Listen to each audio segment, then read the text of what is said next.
Les deux hommes se montrent complices à l'image des co-débiteurs solidaires.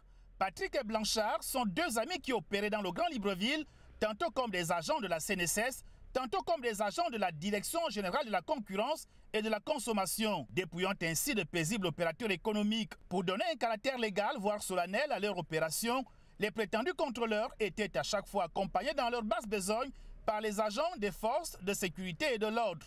Interpellés puis remis à la disposition de leurs différentes hiérarchies, notamment l'inspection générale. Les faux agents se sont fait établir tous les documents nécessaires, carte professionnelle, ordre d'émission, pour la vigilance de quiconque, sauf des agents de la Direction générale des recherches qui les ont interpellés dans les alentours du lycée Mohamed Arissani dans le 6e arrondissement de la commune de Libreville. Ils étaient à leur trousse suite à de multiples plaintes reçues, notamment celle du 30 décembre 2024. Les mises en cause, en pareille circonstance, ni en bloc, mais incohérence dans leurs arguments. Ils ont été identifiés en fait, ils n'ont pas été identifiés. Ils ont simplement dit qu'il y a des opérateurs économiques qui se plaignent, qu'il y a plusieurs équipes qui vont dans leurs locaux. La raison de cela, nous sommes arrivés ici.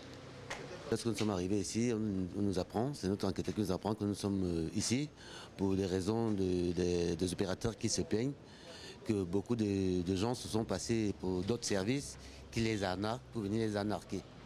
Nous avons dit non, nous faisons dans la lutte anti-vectorielle. Nous avons travaillé dans les sociétés pour la lutte anti-vectorielle. Au parquet de la République où ils ont été conduits, ils donneront cette fois-ci certainement les détails de leur activité et risquent l'inculpation.